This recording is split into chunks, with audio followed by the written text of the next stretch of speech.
I'll get started by saying Michael Summers called me. Again, my name is Dave Keith. I'm going to say about 2.5 months ago. And I was in my wood shop working. And said, David, do you remember me? My name is Michael. My first thought is no. But I did. And he said, what are you doing? And so I told him, and he was somewhat surprised, and I'll fill in a little bit of my bio here in a minute. But he said, would you be willing to come and speak at an event that we host here at BalancePoint? And I, without hesitation, said, absolutely, would be honored to do it. What do you want me to speak on? He said, come up with a topic. That sucks. So my first topic he didn't like, but I won't tell you what it was. Anyway, but what he did say seriously was, hey, you know, you've been in IT your whole life in a lot of ways, and our value proposition aligns to technology, and maybe you could give them a nugget, right? So what I will tell you is whenever I go to an event, I have this one goal is, can I take one thing away that I think is of value add? So hopefully I will fulfill that objective or goal for you. So maybe just a very high level, and I know somebody in the audience, Alex, so you are not to say a thing. Okay. Used to work with them.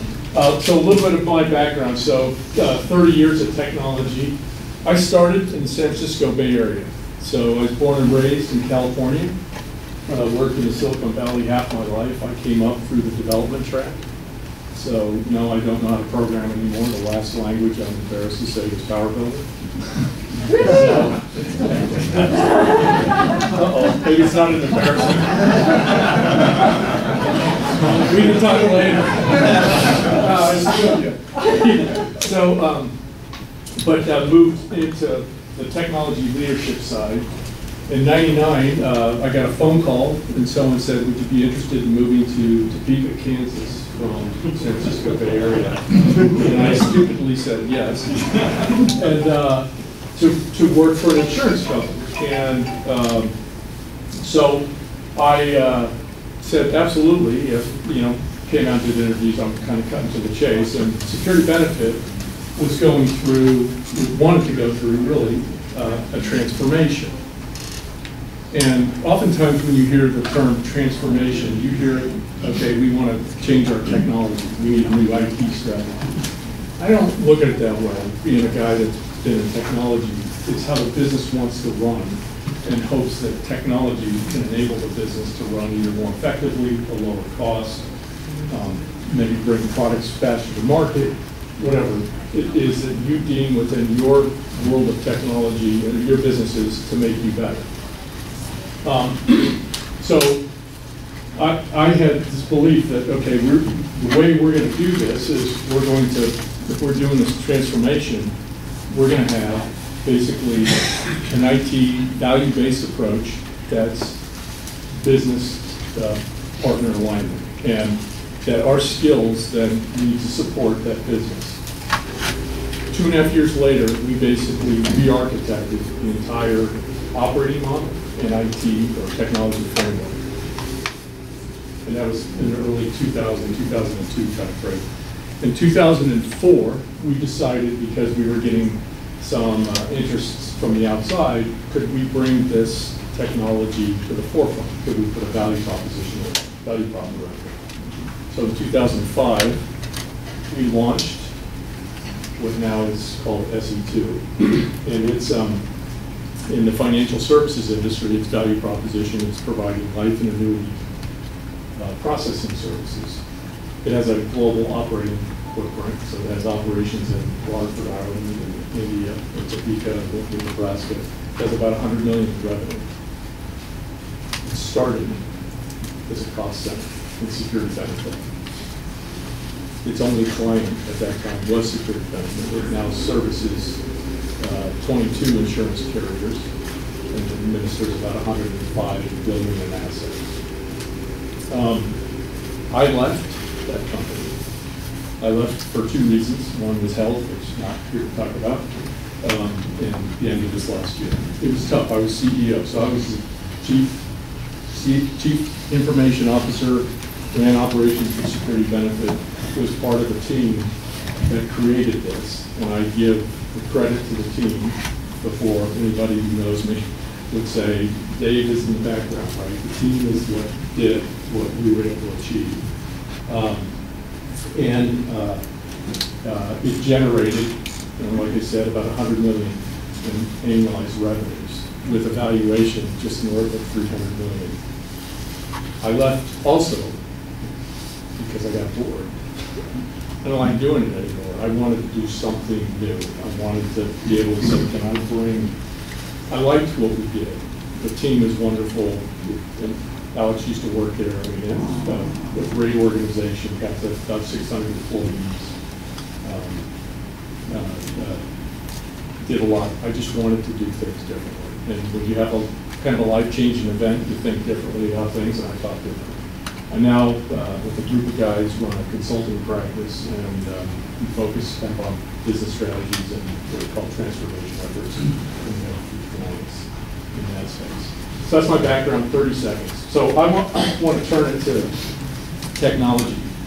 You're all, I'm assuming, you have a role in technology for some company. I'm the something here, right? We're not talking about your sales guys selling a product, please. Okay, so I say that because I think every one of you can tell your own story about the challenges and the struggles and the pitfalls, or just the things that go on in your world as technology. And I often refer to as kind of questions, because I'm wearing my IT hat. I've been in IT forever, right? It's like in my DNA. That we all must address. I don't care if it's your CEO's asking this question, your CFO, your COO, your head of IT, it doesn't matter, right? And these are common questions that you know. I'm not going to go through them all, but it's very much around whether you believe it or not, you're an influence to the organization. And you can help the organization think about how it wants to operate going forward. And I say this as a preface. What we did at Security Benefit that created a business process outsource, that was never our plan. In our wildest dreams, it was never our plan. That just became, in a lot of ways, you hear the term entrepreneurship, right? Entrepreneur interest comes from within. That's what happened. And it came because people came together and said, hey, we have an idea. No different than if you were starting a company and said, hey, I have this idea and I need some capital and I got to do this and blah, blah. So great story, great add-on. But what we did before that is achievable, meaning our transformation or how we looked at technology. And so you kind of look at these and say, yep, I've been there before, I've had these questions, yeah, so what, whatever. Some of you may say, yeah, big deal, but these questions, I don't care what era you live in, they're all the same, right? So I'm working with a firm now in Chicago, and half these questions apply, right? I mean, so looking at this, maybe just as a level set to get us all on the same page, I just want to focus on a few. So what is your appetite at technology for change? And it's really not your appetite, it's the business's appetite for change. And we are living in a world today, you know this better than I, it's in your industries you represent is probably changing dramatically. And the speed of change, the pace of change has just increased. And so as you think about your market, right, you got new companies coming in, the pace of change, you might know the comic stuff here. You got market and competition maybe changing. So are you positioned for growth? And when I say are you positioned, technology is part of the business. Are you positioned and aligned? You have the right resources, you have the right skills, tools, partners, like a BalancePoint, that entities that can help you if you're asked to say, hey, we need to move this business down the road, or we're going into a new business segment. Those are some of the things that we're facing, I'll say in this example, Security Benefit. We couldn't get products out fast enough. It took them 18 months to put security benefits sold retirement products, mutual funds, annuities. It took forever. Very, very old, antiquated legacy. No disrespect to the organization, good set of people, but we lived in an environment that was built in the 70s and 80s, and here we are in 2000, and business was saying, we're losing our edge on competition. We need to think differently on how we deliver information. So the next is, do you want to be a participant? And by the way, in technology, I call that gut check time. Do you want to think about how you want to deliver, how do you want to play? And if so, are you prepared? Okay. So you may have resources that, an example, maybe retrain because you decided you're going to put out a new tool set. You're going to purchase a new tool or develop a new tool set, and you're moving from one methodology maybe to agile methodology, or you're going from one tool set that's developed in Visual Basic versus .NET, right? Just to give you some examples. Well, preparation is not just the business side, but the technology side, again, joined together. So that's kind of one example. Another one is, for those, Kevin, I used to work with that guy. Yeah, I'm here to keep him honest. Remember I mentioned that the $100 million company? There were 8 people that were on the ground floor. That was one of them. Didn't get anything out of it, did you? No. Yeah.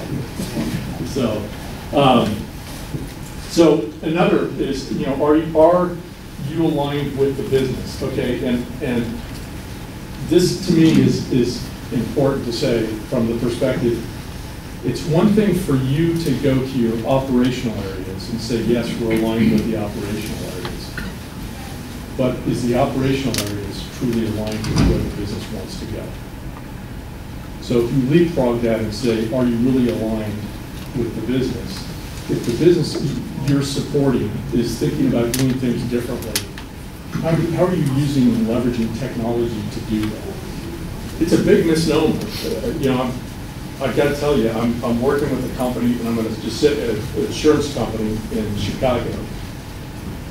And this is a great example where they're not aligned. And the reason I say that about the vision is they have, you talk to their technology group, and they'll say the accuracy of the information we provide to our user base is great. The user community said, yeah, the accuracy is great. The timeliness sucks because the products they're selling aren't getting out.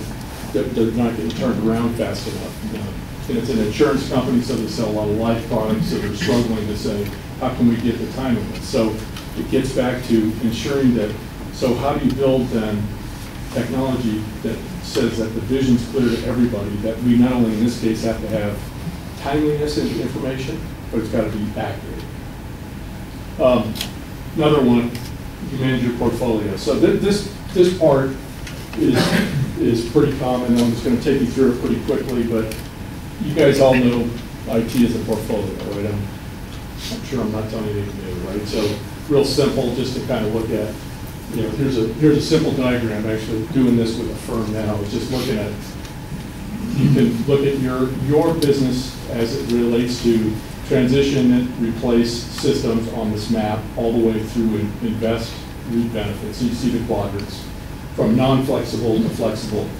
You just go through your application tool set and you start asking yourself, where does everything fit? Now, how do you do that? You set up an objective criteria that helps you understand how you weigh that.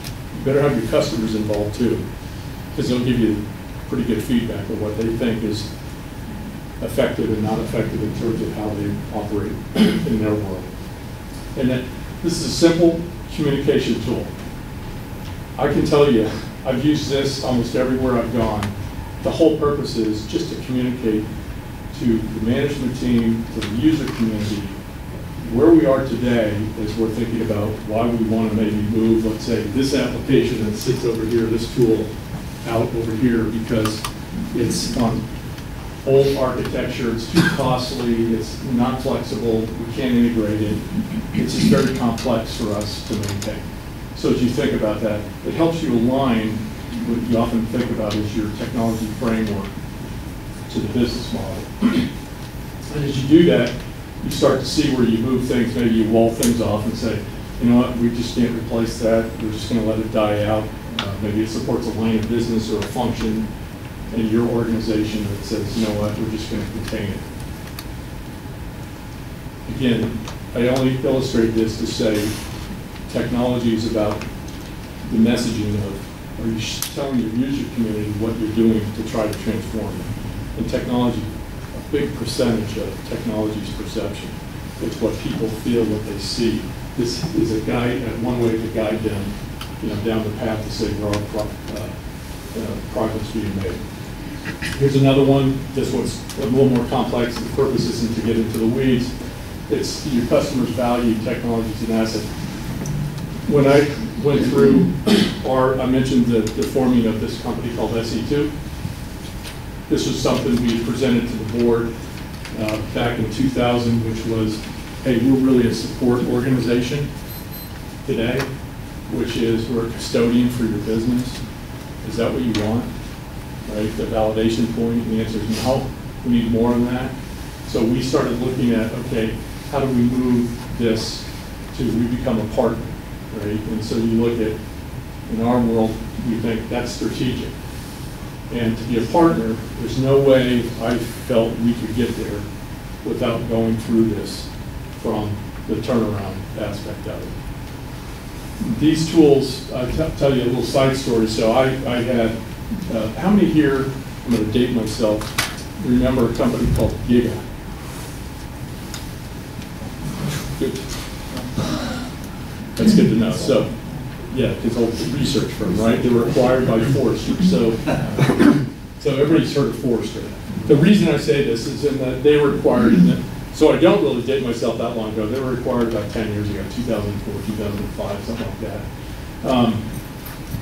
But they had a program, and it was called the CIO Oval Program. And its whole intent was to bring CIOs into and basically go through sessions. So twice a year we met, we got homework assignments, we went in and they did case studies, and they put you under the magnifying glass to see how you would operate. A lot of the tools that we got from that and I leveraged came out of that, which was how do you continually improve your learnings about how you think about technology. It was, for me, it was a fantastic experience. I still use a lot of those similar tools today in some of the stuff I do because it's pretty much transparent to time. But this was one example where we got this information back from those days and looked at, okay, so how do you move it forward? And to really get there, would you become an impact on the business? And you can't get there if you don't cross this chasm of the process-oriented, which is you got to understand how you work. You got to understand the roadmap and where you want to go to help paint that long-term strategy. I'm not going to go through any more of those talking points on that. This to me is kind of like the meat of, when I was talking to Michael, why I thought it would be good to share this. And again, from one IT person to another is, so what's the framework for success in technology, right? What makes technology successful? I mean, anybody, there's no right or wrong answer. Anybody weigh in on that? I mean, because I will tell you is that it starts with your people. You all know that. Hopefully you all believe that. And it's the attitude, it's the values they hold. Do you promote teamwork? It's really the essence of sets the pace, the cadence of the organization. Your people. Your people define your culture. And yes, as a company, you can have subcultures. You can have a culture in your technology organization that's different than, let's say, your sales organization or your operations or what other functions you serve are needed. But the purpose behind this is it starts with your people, and it starts understanding what makes your people tick, what gets them excited, right? So from that, once you get that, it should then help you think about what are your guiding principles? What are the things that for you drive then the way you work? So I'll give you a simple example. A guiding principle is, when do you decide whether to build an application or buy it? Right? I mean, and a basic element of that would be, I don't have the exact answer, but it would be, is it core to your business? So the company I was at, Security Benefit, we had a record-keeping platform.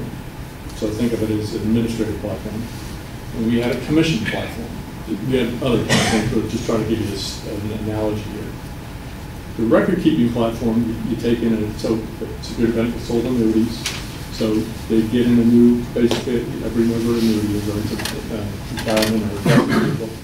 They would get in the money and the application and they would enter it on the system. Well, when I was there, we coded for that. We had programmers. We had 7. We turned around and said, we're not doing that anymore. It's not core to what we do. Why? Because everybody in the industry does the same thing. So we outsourced that to 5. We took those people, not all of them, and we said, the commission side, that is critical to the way we operate. Why? Because Security Benefit builds relationships with its distribution channel. Therefore, the information, whether it's how they get paid, what happens with the latest trade, or any kind of position plot, anything that goes on with the investments that they're responsible on behalf of their clients, they want it near real time in the way they can get it, and whenever it needs to be modified. And we said, you know what, that's too critical to say we need a package versus build it. We said, we will build it. Why? Because it's too critical to the way the business operated. Because that business will help drive growth or not, depending on that. So again, I just do that for illustrative point.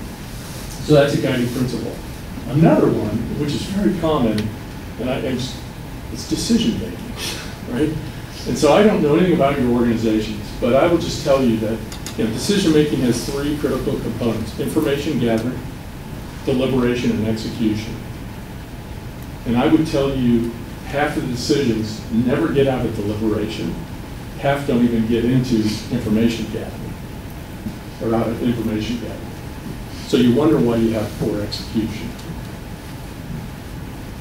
If you don't have those pieces, then how can you drive accountability, right? So I read, you guys can Google this, I'm sure it's out there. Everybody knows who Larry Page is. Larry Page, CEO of Google, right? So remember, he took over from Schmidt, I guess it was a couple years ago, and the very first thing he did, I think it's in New York, you could read it in one of the magazines, he sent an email out called The Rules of Meetings, his first mandate, and it was real simple, and he said, no meeting will have more than 10. Now, Google, he said, he prefaces by saying, I want this 30,000 employee-based company to run like a startup that's trying to fight for its life. And he said, our biggest problem is everything gets bogged down in decision-making. They had 7, at that time, they probably more, they had 7 channels that they sold products, basically 7 lines. He said, I got 7 people, and they all have on their forehead, you're ultimately accountable for the P&L of each of those. So if I hear a decision screwed up, I whack their head. But they have they can drive that accountability as low as they need to get down. But the one thing he said was, there'll be no meetings with more than 10 people, period. If you go to a meeting and you don't participate, don't go to the meeting. Don't ever come back to the meeting.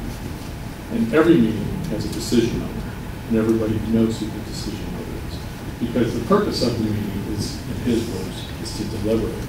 And if we're truly doing what's right from making decisions, That's the opportunity. And nobody waits to say we can't make a decision until we have a meeting. Unacceptable.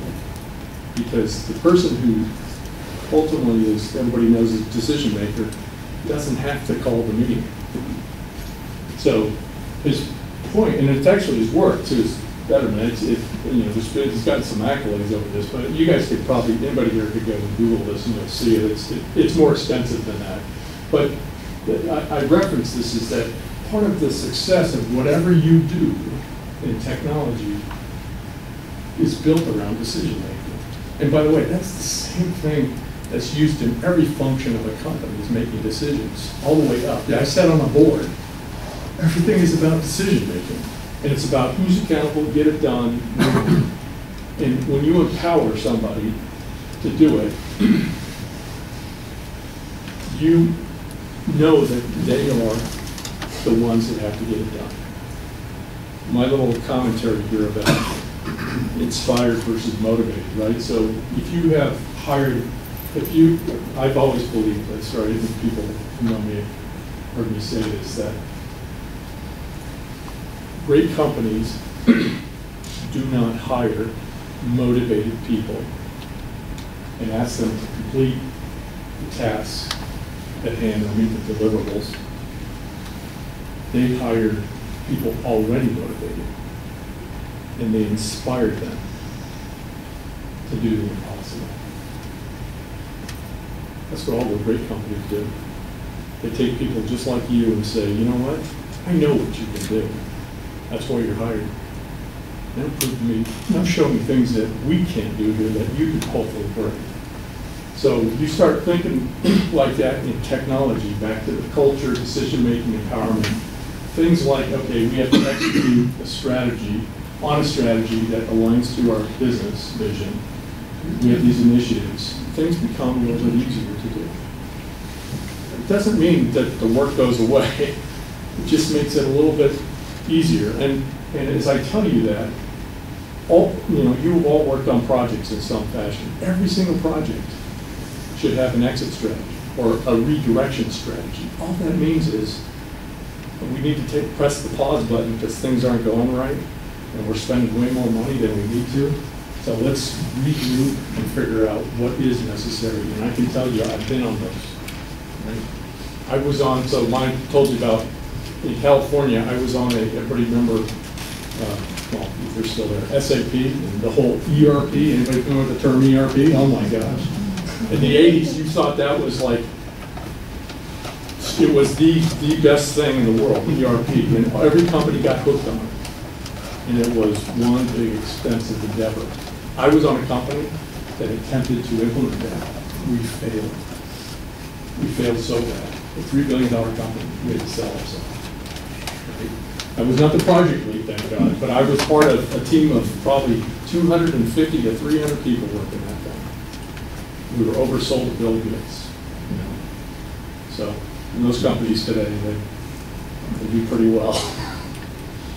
But so kind of coming to closure, and again, please ask questions. So technology in your role, right? As you think about this, so what's your value proposition to the business? You all know what that means, right? It's like, so what do you do, and are you communicating? I'm sure you are. I'm hoping it's probably a broken record, but it's something that has to be communicated all the time, right? Everybody always tells you when things aren't working. You don't know that, right? When is IT doing well? I mean, when do you know when you're doing well? When no one ever says anything. That's the old measurement. And so you have to constantly communicate it from all the way up. So the other is, if change or transformation is necessary, create a burning platform. So what's a burning platform, right? Anybody heard of that term before? Strategy. So the simple one I give you two. One is, how many here have seen the movie Apollo 13, Tom Hanks? Guys get stuck up there and they need a CO2 filter. Remember this, if you've seen the video, the engineers get locked in a room. Basically the guy comes in and says, he dumps a box on their table and says, Every piece here exists up there. You have 24 hours of what it is to build a CO2 filter, or they're dead. And that's all they have up there. You can't go to the hardware store and say, well, they need this. And it took them, like, in the book, it's more explanatory, but it took like 16 hours, right? Because they had this platform of, we got to do this or they're dead. Another one is an example, since we're coming up on June 6th, which is infamous D-Day and Normandy invasion. That, if you're familiar with kind of World War II buff, and I had an opportunity to go over there a few years ago. They built what was called the Mulberry docks. Two of them, one in Omaha Beach, and don't ask me to pronounce the French name of the other place because I couldn't tell you. And they were told, you have to have these docks up in 30 days because we're going to unload 250,000 men, 500,000 men, 250,000 pieces of armor, equipment, and God knows how many millions and millions of supplies and whatnot. They did it under 30 days, even when one of them got knocked out by a storm, and they had to rebuild it. And that lasted for 8 months. That's a burning platform. Meaning, everybody knows we got to get this done, right? And everybody marches to that cadence. When we were, again, back to my example of security benefit, even before we created that business, we created that burning platform that said, nobody believes we can do this. Our customers would rather find someone else to provide the service. We need to prove them wrong. Your portfolio contains asset. Know the asset value, which means not necessarily the cost of the asset, but know, is it really something that your business uses, or has it just been there because, you know what, that's what we've done forever, and we're experts at it, or whatever the case. Know its value. This one I find, I'm working with a furniture, this company, focus on your core competencies. So I go through an exercise with the insurance entity, and everything is a core competency. It's like, really?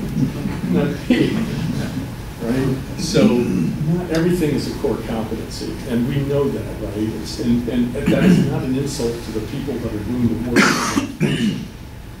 right? What people ought to be thinking about is how they can add value to the organization in different ways. And utilize external expertise where needed. You're all here, you may be using BalancePoint, you may not. Here's a good example. When we did the work we did at Security Benefit, we probably brought in 40% of our staff was third-party resources we used to help us through this process. And it wasn't because we didn't trust our staff, but it's a risk mitigation plan. By the way, it did things like, you're familiar with para-programming, boy, having a consultant who knows at that time, let's say, I'm dating it, VB, now it's .NET, and someone who doesn't. The conversation between the two of them is much easier between the conversation between that employee and the manager. Because what? The employee's saying, oh, they found out I didn't know this. My days are nothing. No, that's not the purpose, right? So bringing the two together, it helped us a lot and retooled a lot of our resources. Leadership is the key ingredient to a high-performing team. No question, right? Leader first, right? And now I understand not everybody leads, right? But you all, if you manage people, you're in a leadership position. Right? And to me, as in technology, you kind of lead from the business perspective. You could argue that technology is the lowest common denominator in every business. Every business. Everybody here's probably got email. It's standard lowest common denominator. Even if you're a one-person company, you got email. Leadership is also just a couple data points on that. And that is, I truly believe the best leaders are the best learners. Which means if you lead people or you lead a function, you're willing to listen.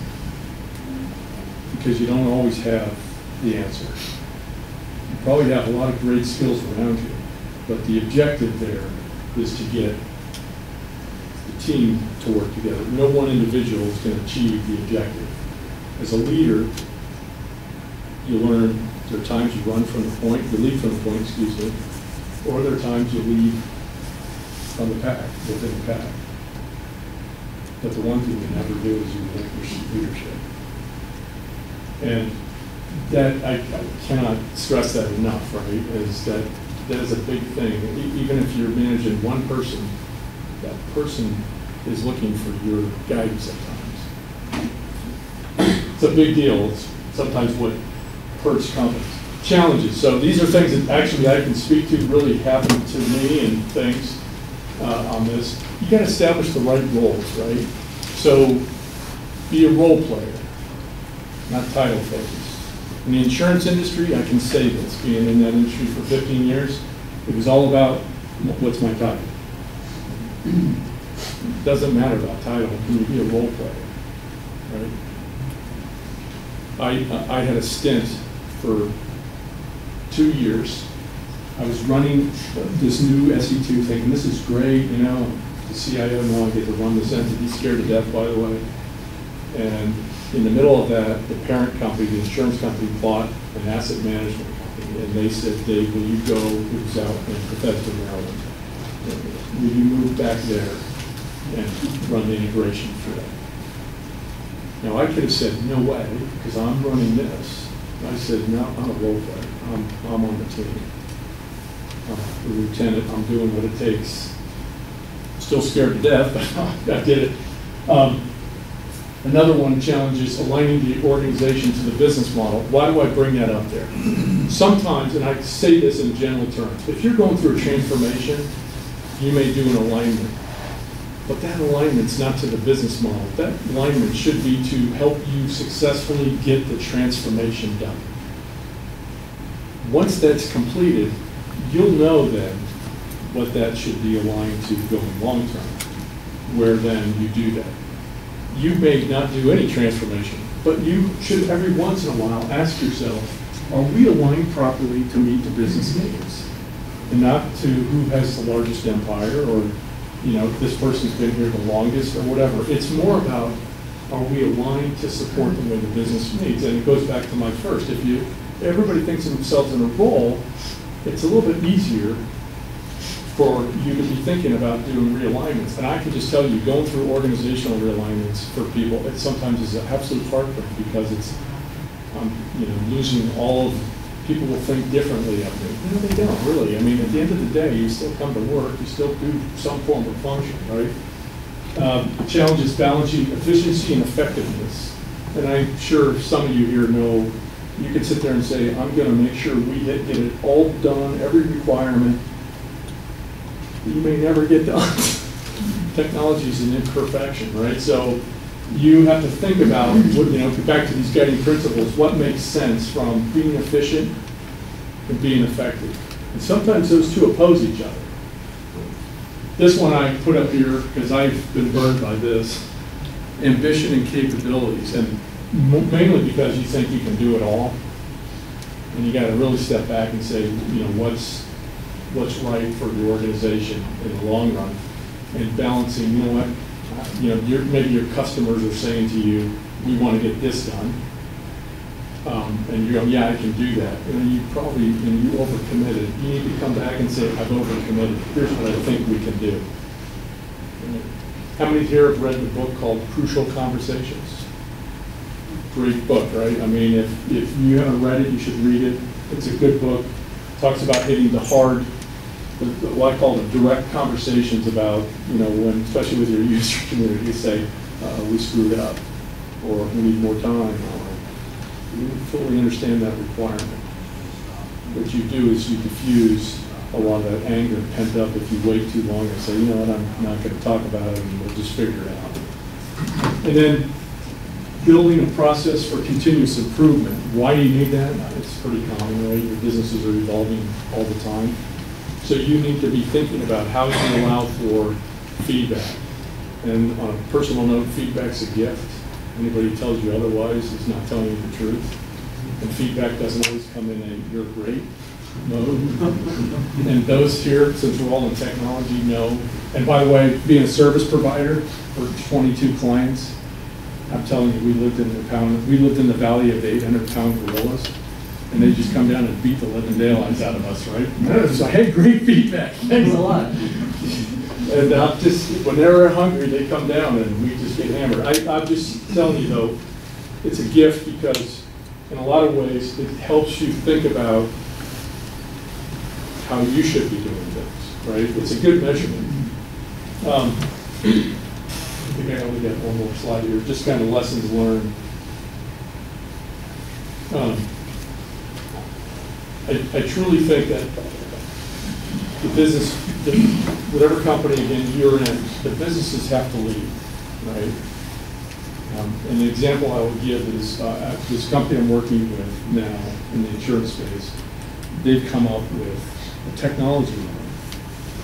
And so the first question that I asked them was, and by the way, they're in year 2 or 3 of trying to get this thing implemented. They haven't got out of the requirements side of it. And they have done nothing to bring them into the model, so into the conversation. Their view is, well, we're the technology side. We need to change the way our tool set and our processes, or, you know, the tools we operate on, because they don't feel like they get information fast enough. And I said, well, have you gone and just asked them how they want to run the business? More importantly, go to the CEO and say, so what is your vision for this company in the next 3 to 5 years? Where do you want to take it in your wildest dream? Where would you like to take it? We may not get there, but help us get educated on what is it you'd like to do. Then you go to the business and say, okay, if we need to do these things, how do we want to operate? So the business needs to come up with an operating model. And the operating model is not built on your technology. Your technology enables that operating model. To say, okay, this is the technology model that we need in support of that. Again, I know that sounds like, oh yeah, sure, that's perfect world. But there's a lot there that you can achieve. One is you get educated pretty quickly about how the business works. Best leaders are the best learners, right? So back to go to the business. Show low humility. You don't know it all. Although I will say this on the side, that people in technology, they see the business, and I think this is an advantage a lot of times. They see a broader view of the business because, one, you have to build the systems that they run on. And not only do you see the world on a transaction base, but you have to see all the connecting points and how it all gets integrated together. And I'm telling you, if you think about how you can that back to you're the influencer, think about helping them versus, hey, we can't do that, or that's going to cost too much money. You know the old adage, right? Good, fast, and cheap. You're in IT, and you tell them, just pick 2 or 3 because that's all we can give you. I mean, that's pretty common, right? Can't work that way. Adopt the 80-20 rule. Why? Because perfection is elusive. You just can't get there. Agile development, a lot of people using that. Real common, high level of moving things from an 80-20, which is we're not going to get it into the requirements phase all the way down to the weeds. But learn to adopt it. By the way, for what it's worth, that fits right into my whole conversation around decision making. It's the same thing. If you're waiting for 100% consensus, you're probably going to get there. Everybody adheres to a set of guiding principles. Common thing we did and lessons learned is before we embarked on anything, as a management team within our technology group, we sat down and had a real hard conversation that says, what makes this organization tick? What are the guiding principles that we feel like we need to live by? And we tried to line those up to where the business is. And by doing that, it became really for us a foundation to say, okay, and it is for a lot of organizations, that you start becoming a high performer because you always adhere back to those. And there are simple things like, I'll just use examples again. When do we build versus buy, right? What's core versus, what's a core competency versus not a core competency? Hard questions. And if you bring everybody to the room, everything's a core competency. That's just human nature. So it's thinking about that aspect of it. Any kind of change you go through, you got to have a change agent. In the world I came from, and I pushed this at the company we're working with, the CEO is the sponsor, which you can't go higher than that, which is perfect. The change agent is actually the COO in this case, and this guy is the one promoting the change, and he's new in the role, which is really good because he's able to say, hey, I'm bringing this change about for these reasons, and there's not like the historical aspect. So adopt the champions at the high level. And then the last thing is never be afraid to try. Because you remember, amateur built the ark, professional built the Titanic. A lot of truth in that. So that's kind of it in a nutshell. I actually went pretty fast, well, 40 minutes or whatever. But any questions, comments?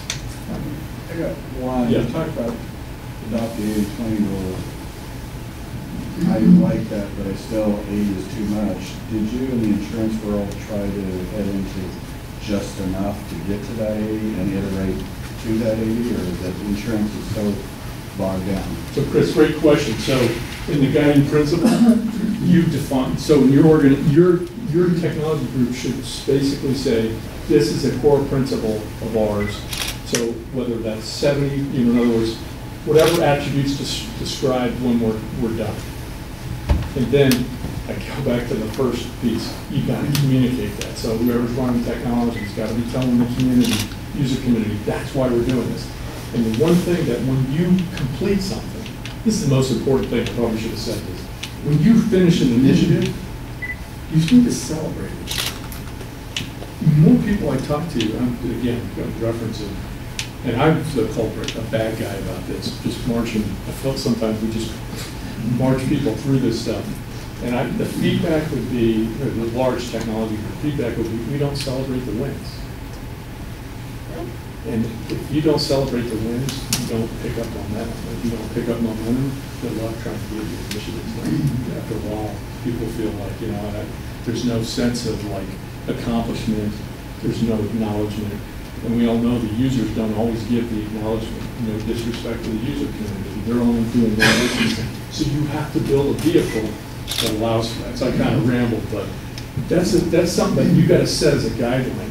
But that guideline has to be communicated back to, you may say it's 70%, and we didn't make it up, and the user says, community says, well, that's not acceptable. Okay, now you're in a negotiating, what does make sense, right? Most people call it phase next, right, or phase 2, which never comes, We're putting that in phase 2, right? So, I often use the stupid analogy. You get excited at the beginning of a big project, and you show your user community the visual of an airplane. You say, I'm building this airplane. It's going to take 9 months, maybe a year and a half, and then about 9 months in, you're like, I don't think this plane's going to be landing here, but don't worry about it. We'll figure out how to land this. Then month 12. No seats, but we did build a hangar so you can hold on as you fly through the air, right? And we did provide an oxygen tank because we can't get the door on either, right? So there's a lot of those things. Those visuals, by the way, help reduce the stress with your customer base. But the whole point is, don't overcommit. All right, you oversell, shame on you. That's why Agile works a lot, is you get them engaged in the beginning of the process and you work through it. But anyway. So another question? No, Agile, that's to me is the iterations are 2 weeks, and you celebrate those 2 weeks. Sprints, yeah. Sprints, and that shows to the customer, hey, we did accomplish what we said in 2 weeks. Right. Next. But what ends up happening though is, to your point, there's no end to the next, right?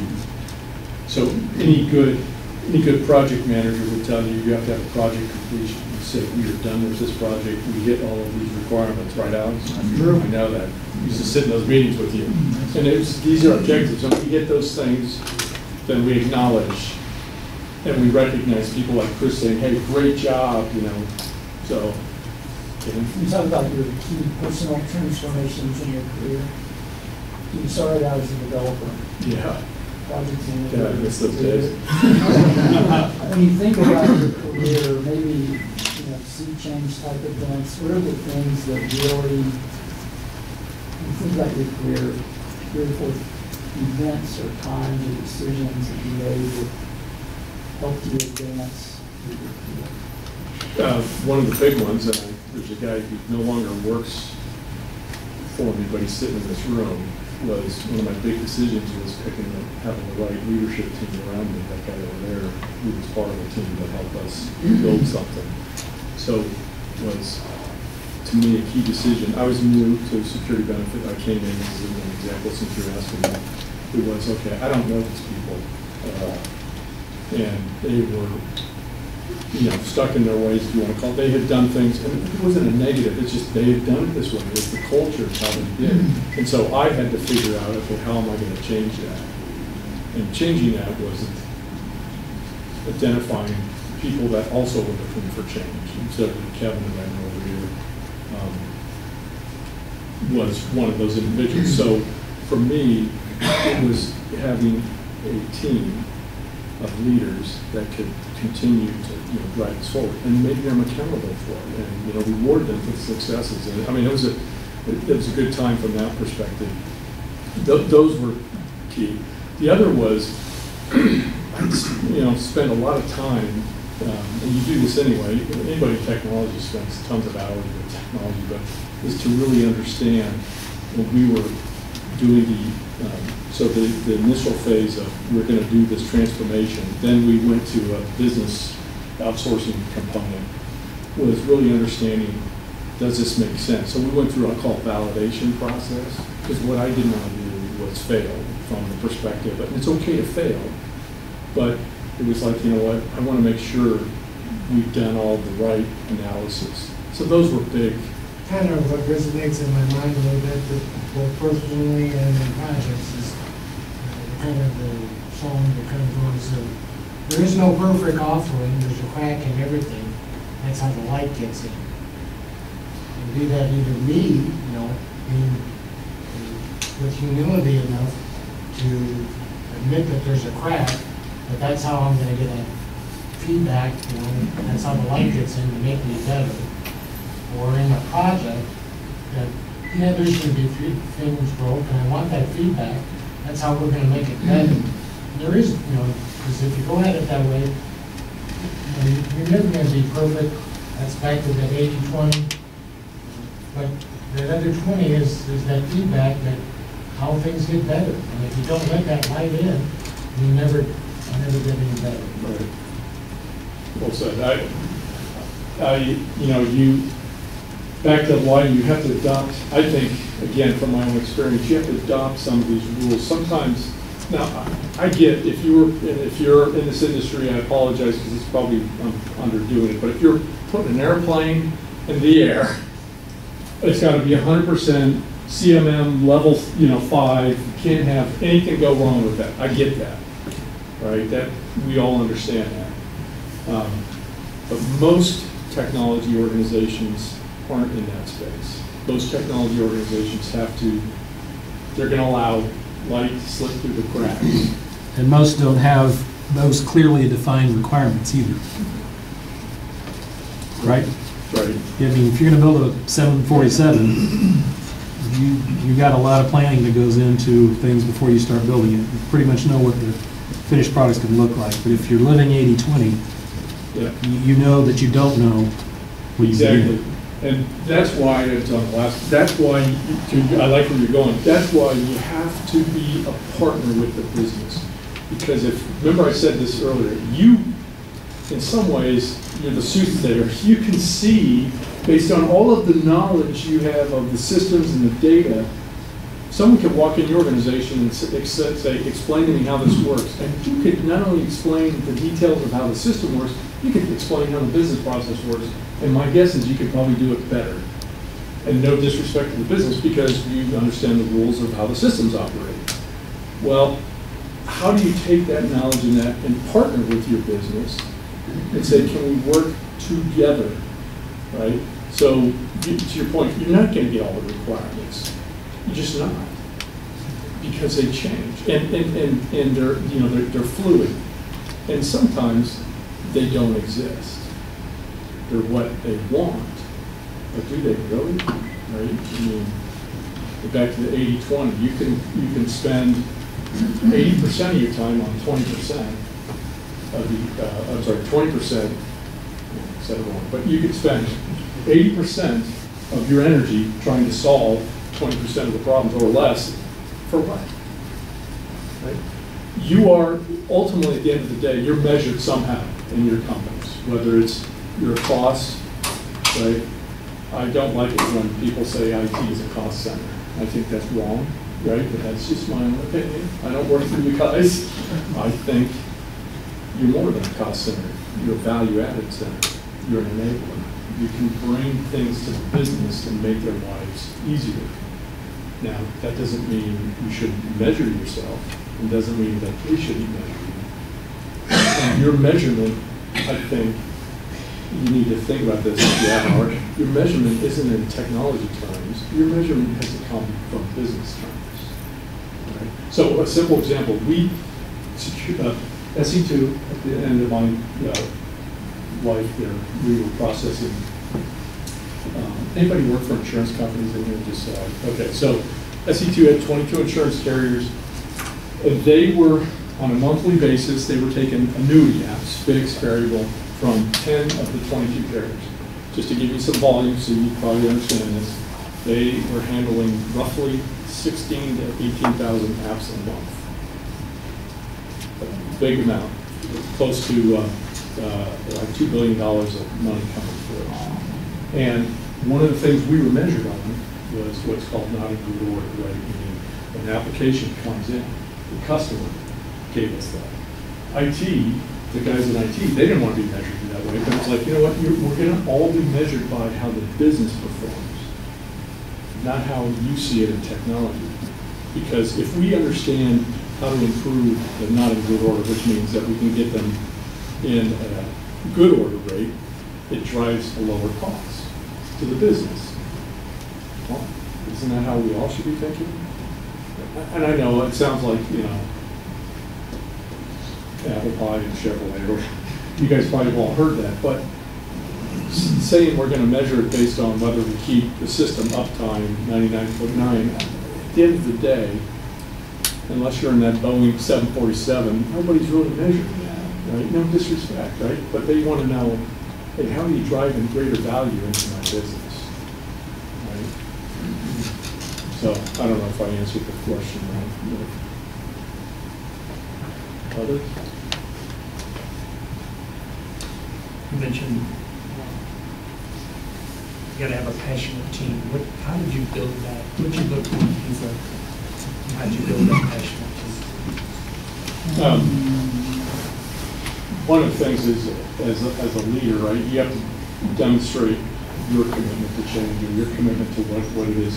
And then oftentimes you see it in people based on their willingness to learn, their willingness to try different things, to say, hey, we should probably think about, using some examples, we should probably think about doing things this way, or give them a problem and say, how do we solve it? How do we solve X whereby we can lower our cost? If people come to you and say, well, David, that's just, we can't do that. We've been doing it this way forever. That's going to cost more money. That's not the type of person who's thinking about, we can generate change, right? And you'll see people, I think, in a technology organization that are always looking for new ways and new ways of doing things. They don't all appear, right? And that's okay too, but right, you have people that want to try new things. I used to say IT is made up of horse race, the stallions, and the grazers, right? And you need both. You do. You need a balance, right? But what you need is, in leadership roles, you need those people that lead to think more about where things need to go. A big thing is, how's their soft skills? Can they sit across the client or your customer and have a conversation from a business perspective? Can you get up and do a presentation in front of the business side and not talk about three-letter acronyms, right? But talk about it from a business. And those are little things that I always try to look for, and somebody that can be a role player, meaning that they know, what, I don't necessarily have the skill to do this, but I can put a team around me to make sure we get this done.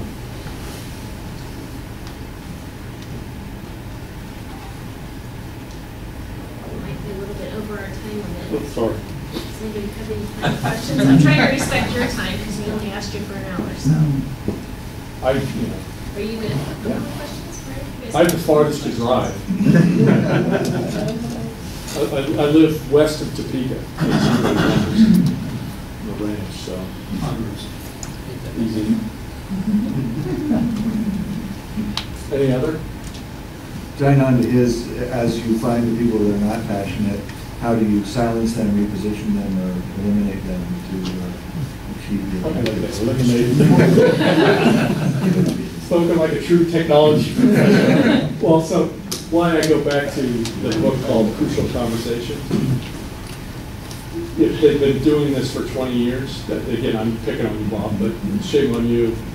Someone should have had the frank conversation and say, so now's the time to have the conversation. So this is the decision's been made, Dave's running, pointing on the decision, we're all marching forward to this direction. You don't like it, we can have an offline conversation, total alignment, and I would just illustrate the point, factual. Kevin could swear to this, but we had 16 managers within the technology department with security benefit. We went through a transformation process that took roughly 28 months. 7 survived. The rest either said, we're out, or we told them, you leave. Because the less resistance we had, the easier the glide path was to success.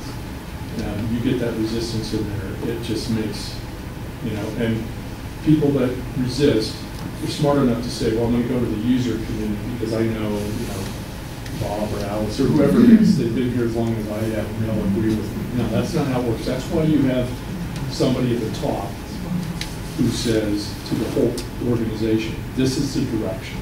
And if it is the head of ops and the head of IT are in lockstep, right? So, end of discussion. And it's having that frank conversation that says, sorry. And I find one of my own experiences of all the years going through management, having remote, people hate conflict, and having reviewed people, been in the workforce for over 30 years, dating myself, but been in some form of management position for 10 of them or so, or 20 of them, plus the review process, everybody hates. And I find out you ask people, why do you hate the review process? Right, the people that do the manager would say, because I got to sit down with so-and-so and tell them they didn't perform to maybe where they should have, and they're not going to get their increase or whatever, however you guys. And then you ask them, why are you looking for the review documents? Who's at fault here? You or them? Right? If I'm an employee, I want to know how am I doing? Not every day, but that's a measurement that should be right out there. But culturally, we struggle, I just tell you, in this company, we struggle with having that tough conversation with someone because we're afraid we're going to offend them. What business are they? If you're a publicly traded company, I used to work for one. God, forbid you if you did that, because analysts are screaming down your throat. It's like you're not making enough money, right? And so you're constantly trying to figure out how to make change, to meet the market needs. So it's tough, but it's one that if it's based on facts and it's not a personal attack, it's doable. So. I had a question. You talked about that airplane analogy, and that's very good. I hope I didn't offend you. No, I think it's very good, but do you have an analogy that works better for the real world when the requirements aren't very well defined? You got to get this launched, and people keep saying, well, we got to test this, we got to test this. The reality is you need to get it out there, see if it works. You expect it to work, but you've got to get it launched. How do you deal with that? Well, it's a great question right there. I don't have a perfect answer, but one way is if you go into a project and you've done a cost benefit, CBA type thing, where you've done measurements to say we need to get this done, and if we hit these, let's say maybe you have 10 functions, 10 things you have to get done to make this project complete. And this is what you should do right up front, right? This is back to discussing with the business. I'm gonna get these 10 things done, but just in case, when could we go live? What's the minimal stuff, the airplane, what's the minimalist you could use to get? And if you agree to that up front, that helps one, that gives kind of that tool to come back in and say, look, we hit these 3, let's go, right? By the way, also, just from a financial aspect, it helps you also understand the height of this too. Maybe you only need 3. Maybe the other 7 were just back to, maybe we could fly this plane without a door. And it's fine, because it's only going 100 feet a year. It doesn't even get off the ground. It's in a museum. But I mean, that's where sometimes that validation works. And the negotiation is at the beginning. If you're negotiating at this point, then it's not, that this project was not set up properly. Here's you may be familiar with Guy Kawasaki, one of the early Apple founders, and his rule is don't worry, be crappy. You know, you've got to get it out there. And not, I mean, he says that to make a point, obviously, that perfection is the enemy of, you'll never get anything launched. And I just wondered, as somebody who does this every day.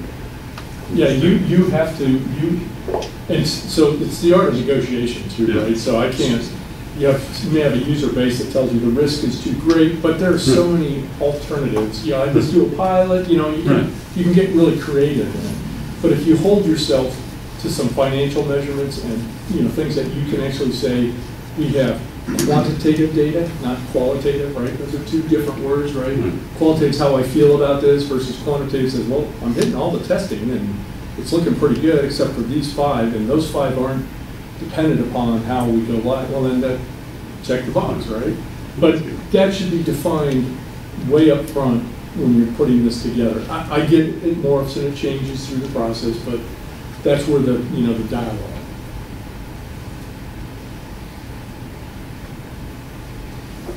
Just to say I worked for McDonnell Douglas for many years, and I will note that they still do low bid.